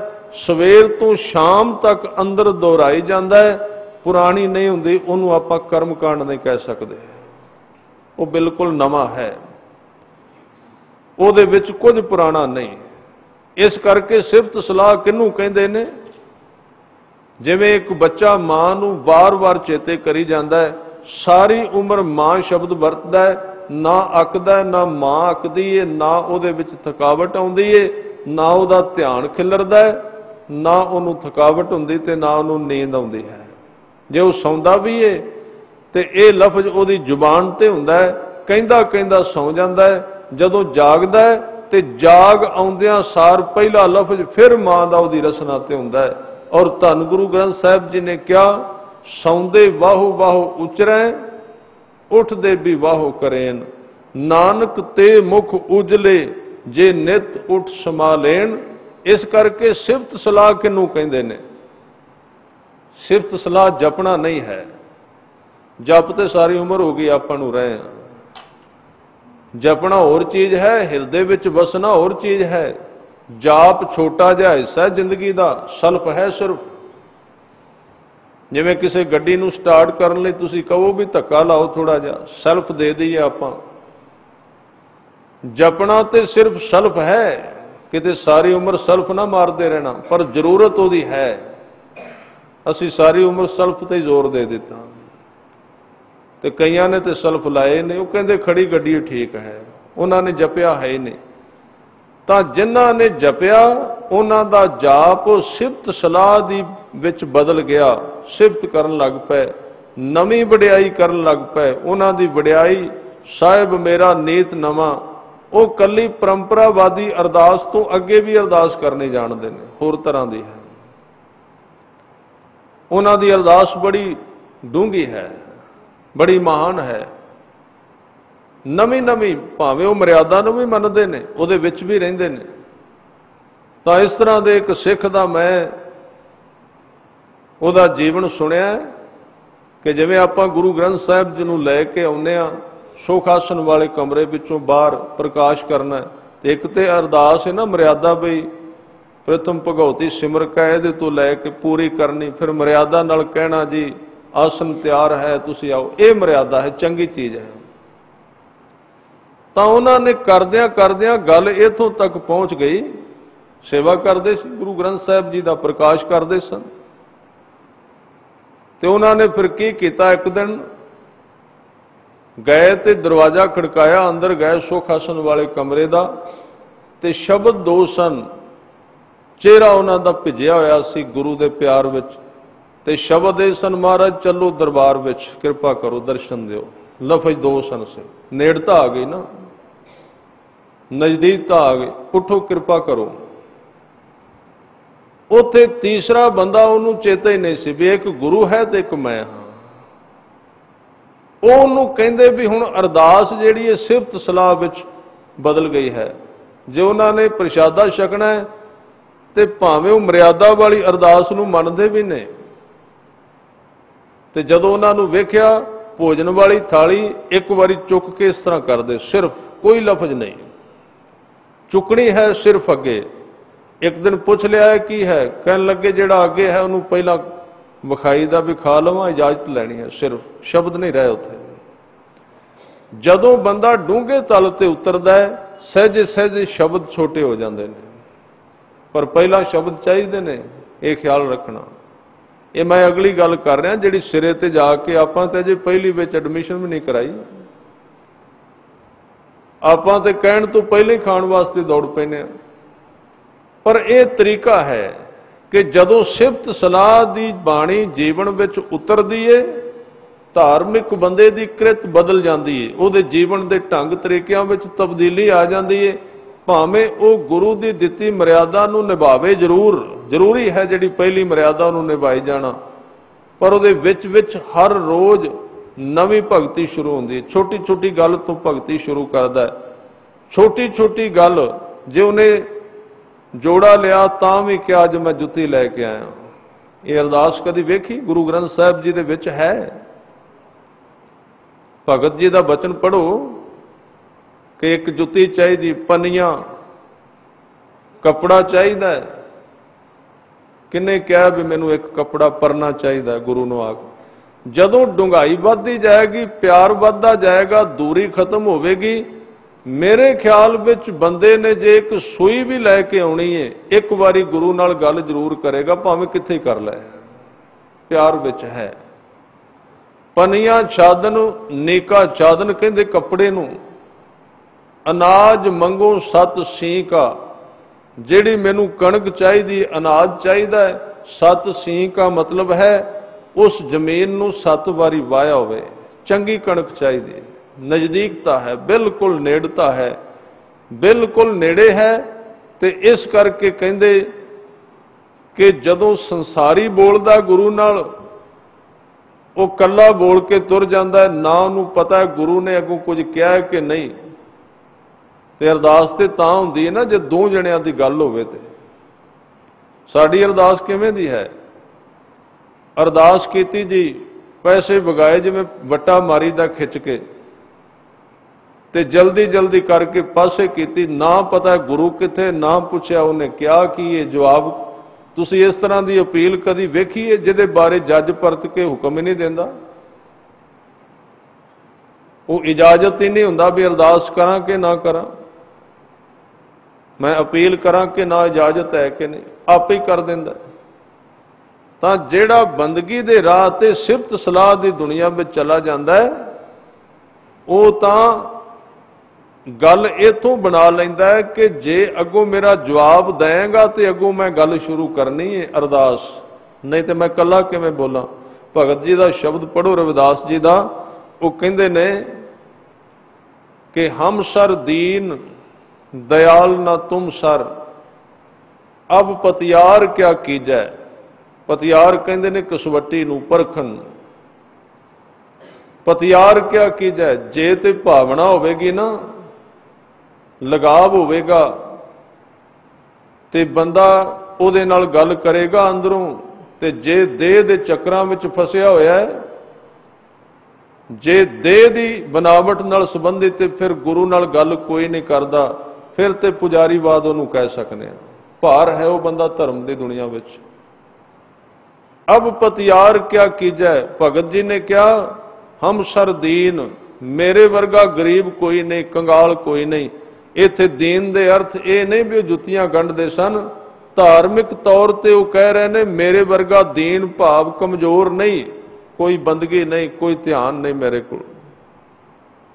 ਹਮ ਸਰ ਦੀਨ ਦਇਆਲ ਨਾ ਤੁਮ ਸਰ। ਸਾਵਧਾਨ ਹੋ ਕੇ ਬੈਠੋ ਨੂੰ ਕਹਿ ਦਿਓ। ਗੁਰੂ ਗ੍ਰੰਥ ਸਾਹਿਬ ਜੀ ਦੇ ਅੱਗੇ ਬਹਿ ਕੇ ਅੱਖਾਂ ਨਹੀਂ ਮਲੀ ਦੀਆਂ ਹੁੰਦੀਆਂ, ਧਿਆਨ ਨਾਲ ਬਈਦਾ ਹੈ। ਆਪਾਂ ਇੱਥੇ ਕੁਝ ਸਿੱਖਣਾ ਹੈ ਤਾਂ ਇੱਥੇ ਸਾਵਧਾਨ ਹੋ ਕੇ ਕੁਝ ਆਪਾਂ ਵੇਖੀਏ ਚੰਗੀ ਤਰ੍ਹਾਂ। ਜੇ ਆਪਾਂ ਆਪਣੇ ਹੱਥਾਂ ਦੀਆਂ ਮੁੰਦਰੀਆਂ ਲਾ ਕੇ ਬਦਲਦੇ ਰਹੇ ਤੇ ਸੁਣਨਾ ਇੱਥੋਂ ਕੀ ਹੈ, ਦੂਜਿਆਂ ਨੂੰ ਕੀ ਦੱਸਾਂਗੇ ਜਾ ਕੇ। ਹਮ ਸਰ ਦੀਨ ਦਇਆਲ ਨਾ ਤੁਮ ਸਰ। ਇੱਥੇ ਦੀਨ ਦਾ ਅਰਥ ਹੈ ਅੰਦਰ ਦੀ ਕੰਗਾਲਤਾ। ਨਾ ਮੇਰੇ ਕੋਲ ਜਪ ਹੈ, ਨਾ ਸੇਵਾ ਹੈ, ਨਾ ਮੇਰੇ ਕੋਲ ਕੁਝ ਦੇਣ ਦੀ ਸਮਰੱਥਾ ਹੈ। ਇਹਨੂੰ ਕਹਿੰਦੇ ਨੇ ਧਾਰਮਿਕ ਦੀਨ, ਧਾਰਮਿਕ ਗਰੀਬ ਕਮਜ਼ੋਰ। ਹਮ ਸਰ ਦੀਨ ਦਇਆਲ ਨਾ ਤੁਮ ਸਰ, ਪਰ ਤੇਰੇ ਵਰਗਾ ਦਿਆਲੂ ਕੋਈ ਨਹੀਂ ਹੈ। ਅਬ ਪਤਿਆਰ ਕਿਆ ਕੀਜੈ, ਪਤਿਆਰ ਕਹਿੰਦੇ ਨੇ ਪਰਖਣਾ। ਹੁਣ ਹੋਰ ਮੇਰੀ ਪਰਖਣ ਨਾ ਕਰ। ਬਚਨੀ ਤੋਰ ਮੋਰ ਮਨ ਮਾਨੈ। ਤੋਰ ਕਹਿੰਦੇ ਨੇ ਤੇਰਾ। ਤੋਰ ਦੇ ਅਰਥ ਤੇਰਾ ਵੀ ਨੇ, ਤੋਰ ਦੇ ਅਰਥ ਤੁਰਨਾ ਵੀ ਹੈ। ਇੱਥੇ ਅਰਥ ਨੇ ਤੇਰੇ ਬਚਨ, ਬਚਨੀ ਤੋਰ। ਜਦੋਂ ਤੂੰ ਬੋਲਣਾ ਹੈ, ਮੋਰ ਮਨ ਮਾਨੈ, ਤਾਂ ਮੇਰਾ ਮਨ ਮੰਨੇਗਾ। ਮੈਂ ਗੱਲ ਸਾਂਝੀ ਕਰ ਰਿਹਾ ਸਾਂ। ਭਗਤ ਜਦੋਂ ਰੱਬ ਨਾਲ ਬੋਲਦਾ, ਗੁਰੂ ਨਾਲ, ਤੇ ਉਹਦੀ ਗੱਲ ਸੁਣਦਾ ਵੀ ਏ। ਸਾਡੇ ਤੇ ਉਹਦੇ ਵਿੱਚ ਫਰਕ ਇੰਨਾ ਹੈ, ਅਸੀਂ ਆਪਣੀ ਅਰਦਾਸ ਮੜ ਦਿੰਦੇ ਹਾਂ ਵਿੱਚ, ਗੁਰੂ ਦੀ ਗੱਲ ਨਹੀਂ ਸੁਣਦੇ। ਜਿਹੜੀ ਆਪ ਕਹਿਣੀ ਕਹਿ ਦਿੱਤੀ, ਜਮਾ ਕਰਾ ਦਿੱਤੀ ਅਰਦਾਸ, ਕਰ ਦਿਆ ਜੇ ਅਰਦਾਸ। ਪਰ ਉਹ ਕਹਿੰਦੇ ਤੂੰ ਬੋਲੇਗਾ ਤੇ ਮੈਂ ਅੱਗੋਂ ਤਾਂ ਬੋਲਣਾ ਹੈ, ਨਹੀਂ ਤੇ ਮੈਂ ਚੁੱਪ ਕਰ ਜਾਵਾਂਗਾ। ਬਚਨੀ ਤੋਰ ਮੋਰ ਮਨ ਮਾਨੈ, ਜਨ ਕੋ ਪੂਰਨ ਦੇਜੈ, ਹਉ ਬਲ ਬਲ ਜਾਉ ਰਮਈਆ ਕਾਰਨੇ। ਕਾਰਨ ਕਵਣ ਅਬੋਲ। ਅਬੋਲ ਦਾ ਮਤਲਬ ਨਾ ਬੋਲਣਾ। ਇੱਥੇ ਪੁੱਛਦੇ ਨੇ ਇਹਦਾ ਕੀ ਕਾਰਨ ਹੈ ਕਿ ਤੂੰ ਮੇਰਾ ਜਵਾਬ ਨਹੀਂ ਦਿੱਤਾ। ਨਜ਼ਦੀਕਤਾ ਹੈ ਨਾ, ਸਾਂਝ ਹੈ, ਬੜੀ ਡੂੰਘੀ ਅਟੈਚਮੈਂਟ ਹੈ। ਧਰਮ ਜਿਹੜਾ ਹੈ ਜੋੜ ਹੈ ਕਿਸੇ ਦੇ ਨਾਲ, ਸੰਪਰਕ ਹੈ, ਸੰਜੋਗ ਬਣਾਇਆ ਗਿਆ। ਕੱਲਾ ਤੇ ਹੈ ਹੀ ਨਹੀਂ ਧਾਰਮਿਕ ਬੰਦਾ। ਤੇ ਜੇ ਬੰਦਾ ਧਾਰਮਿਕ ਇਕੱਲ ਵਿੱਚ ਜਿਉਂਦਾ ਹੈ, ਅੱਕਿਆ ਹੋਇਆ, ਦੁਖੀ ਹੈ, ਉਦਾਸ ਜਿਹਾ ਹੈ, ਢੋ ਰਿਹਾ ਧਰਮ ਨੂੰ, ਪੰਡ ਬਣੀ ਹੋਈ ਹੈ ਉਹਦੇ ਉੱਤੇ, ਮਜਬੂਰੀ ਹੋਵੇਗੀ ਕੋਈ ਧਾਰਮਿਕ ਬਣਨ ਦੀ। ਉਹਨੂੰ ਗੁਰੂ ਅੰਗਦ ਦੇਵ ਜੀ ਨੇ ਕਿਹਾ ਬੱਧਾ ਚੱਟੀ ਜੋ ਭਰੇ, ਨਾ ਗੁਣ ਨਾ ਉਪਕਾਰ, ਛੇਤੀ ਖੁਸ਼ੀ ਸਵਾਰੀਐ ਨਾਨਕ ਕਾਰਜ ਸਾਰ। ਜੇ ਖੁਸ਼ੀ ਨਾਲ ਕਾਰਜ ਹੋਵੇਗਾ, ਕਾਰਜ ਸਿੱਧ ਹੋਵੇਗਾ। ਜੇ ਬੰਦਾ ਬੋਝ ਬਣਾ ਕੇ ਢੋ ਰਿਹਾ ਤੇ ਕਾਰਜ ਸਿੱਧ ਨਹੀਂ ਹੋਵੇਗਾ। ਇਸ ਕਰਕੇ ਕਹਿੰਦੇ ਤੇ ਰਤੇ ਮਨ ਮਾਹੇ, ਜਿਨ੍ਹਾਂ ਨੂੰ ਸਿਫਤ ਸਲਾਹ ਦੀ ਦਾਤ ਮਿਲੀ ਗੁਰੂ ਵੱਲੋਂ, ਬੜੀ ਵੱਡੀ ਬਖਸ਼ਿਸ਼ ਹੈ। ਇਹਨੂੰ ਕਹਿੰਦੇ ਨਾਮ ਦਾ ਖਜ਼ਾਨਾ ਮਿਲ ਜਾਣਾ, ਸਿੱਖੀ ਦੀ ਦਾਤ ਮਿਲ ਜਾਣੀ। ਉਹ ਫਿਰ ਮਨ ਦੇ ਅੰਦਰੇ ਅੰਦਰ ਰੰਗੇ ਗਏ। ਮਨ ਉਹਨਾਂ ਦਾ ਰੰਗਿਆ ਗਿਆ। ਨਾਨਕ ਅੰਮ੍ਰਿਤ ਏਕ ਹੈ, ਦੂਜਾ ਅੰਮ੍ਰਿਤ ਨਾਏ। ਫਿਰ ਉਹਨਾਂ ਨੇ ਉਸ ਸਿਫਤ ਸਲਾਹ ਤੋਂ ਦੂਸਰੇ ਨੰਬਰ ਤੇ ਇੱਕ ਦਾਤ ਮਿਲਦੀ ਏ ਜਿਹਨੂੰ ਅੰਮ੍ਰਿਤ ਕਹਿੰਦੇ ਨੇ।